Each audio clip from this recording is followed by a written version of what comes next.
Assalamualaikum warahmatullahi wabarakatuh. Ada suatu pertanyaan, azab kubur apakah berlangsung terus-menerus sampai hari kiamat? Kaum muslimin yang dimuliakan Allah, azab kubur yang dirasakan penghuni kubur ada dua macam, yaitu azab kubur yang terus-menerus sampai hari kiamat dan azab kubur yang bersifat sementara. Azab kubur yang dirasakan penghuni kubur ada dua macam, yaitu azab kubur yang terus-menerus sampai hari kiamat dan azab kubur yang bersifat sementara. Allah Subhanahu wa taala berfirman yang artinya dalam surat Al-Mu'min, maka Allah memeliharanya dari kejahatan tipu daya mereka, dan Fir'aun beserta kaumnya dikepung oleh azab yang amat buruk.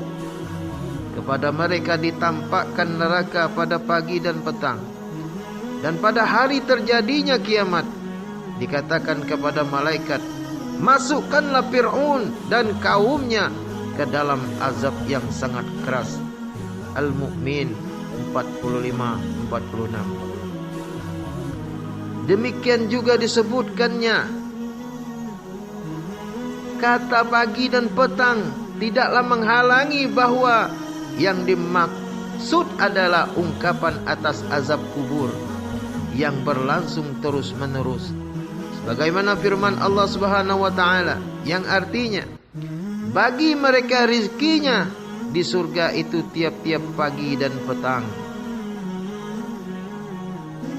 Adapun dalil dari as-sunnah adalah hadis yang diriwayatkan Samrah bin Junbad tentang mimpi Nabi SAW, yang artinya, adapun orang yang kamu lihat mulutnya ditusuk dengan besi adalah orang yang suka berdusta, dan bila berkata selalu bohong, maka dia dibawa hingga sampai ke ufuk, lalu dia diperlakukan seperti itu hingga hari kiamat.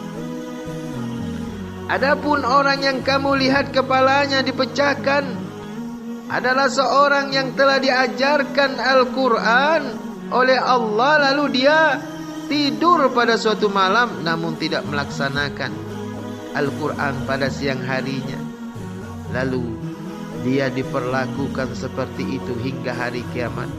Hadis riwayat Bukhari. Sabda Rasulullah yang berbunyi, yang artinya, ketika seorang laki-laki berjalan dengan menggunakan jubahnya dan berjalan dengan rasa sombong, dengan rambutnya yang disisir, lalu ia ditelan oleh bumi, dan ia akan tetap berguncang-guncang di dalam perut bumi hingga datang hari kiamat. Hadis riwayat Bukhari. Kaum muslimin yang dimuliakan Allah Subhanahu wa taala, adapun orang-orang yang berbuat maksiat namun masih beriman, maka ada di antara mereka yang diazab secara terus-menerus sampai hari kiamat, dan ada yang diazab sementara waktu saja dan kemudian selesai.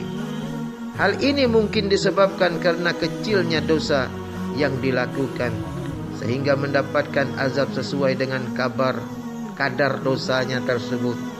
Atau mungkin juga disebabkan karena adanya dosa, istighfar, sedekah, atau sebab-sebab yang lainnya.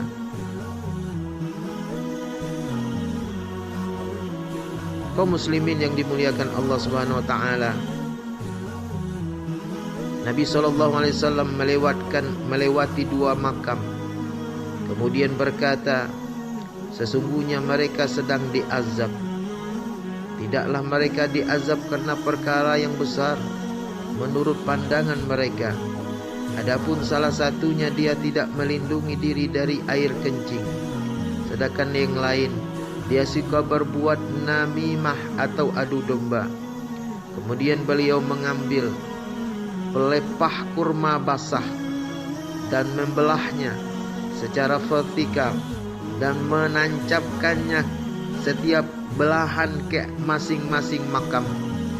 Para sahabat berkata, "Wahai Rasulullah, mengapa engkau melakukan hal ini?" Rasulullah bersabda, "Semoga mereka diringankan azabnya selama pelepah kurma ini belum mengering." Muttafaqun alaih. Demikianlah pembahasan tentang dua jenis azab kubur. Semoga Allah Ta'ala menyelamatkan kita dari azab kubur yang mengerikan. Semoga bermanfaat. Assalamualaikum warahmatullahi wabarakatuh.